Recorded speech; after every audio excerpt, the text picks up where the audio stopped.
তুমি কি পিসিওডি সমস্যায় আছো? পিসিওডি নিয়ে ভয় পাচ্ছ? আরে আজকের সময় পিসিওডি খুব সাধারণ একটা সমস্যা।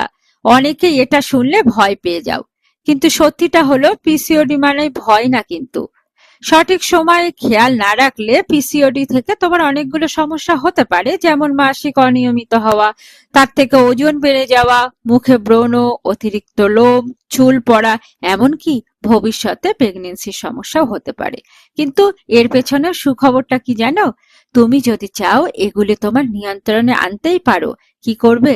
নিয়মিত সঠিক এক্সারসাইজ, অল্প কিছু লাইফস্টাইলের পরিবর্তন আর প্রতিদিন নিজের জন্য একটু সময় দিলেই তোমার হরমোন ধীরে ধীরে ব্যালেন্স হতে শুরু করবে আর তুমি সমস্যা থেকে মুক্তি পেয়ে যাবে। এই ভিডিওতে আমি যে এক্সারসাইজ গুলো দেখাচ্ছি সেটি তোমার পিসিওডি ম্যানেজ করার জন্য খুব সেফ ও কার্যকরী। নিজেকে ভয় থেকে দূরে রাখো, নিজেকে অবহেলা করো না।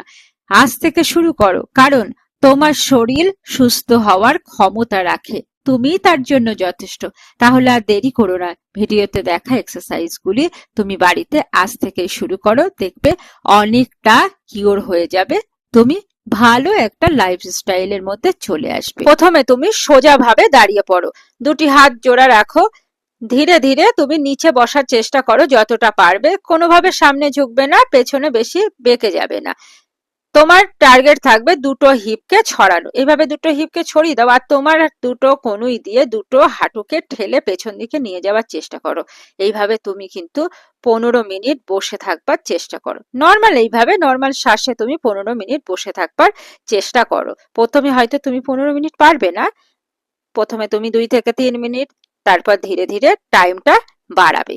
তারপর করো একইভাবে বসে থাকো, তারপর তোমার ডান হাঁটুটাকে হালকা করে চেপে তোমার বাম পায়ের পাতার কাছে নিয়ে এসো। অপোজিটে বাম হাঁটুটাকে হালকা করে প্রেসার দিয়ে ডান পায়ের পাতার কাছে নিয়ে চলো। যেমন ভাবে দেখাচ্ছি ক্রস ভাবে এইভাবে করতে থাকো। এটা কিন্তু তুমি ডান পায়ে 20 বাম পায়ে 20 অভ্যাস করো ধীরে ধীরে। তারপর তুমি মাটিতে বসে যাও, মাটিতে বসে গিয়ে দুটো পাকে সোজা করে এইভাবে ভাঁজ করে নিয়ে আসো।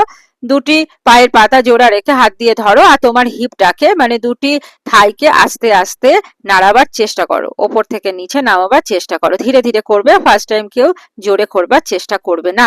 এভাবে এই 3টি এক্সারসাইজ তুমি বাড়িতে অভ্যাস করো, দেখবে তোমার পিসিওডির সমস্যা কিন্তু অনেকটাই কিওর হয়ে যাবে।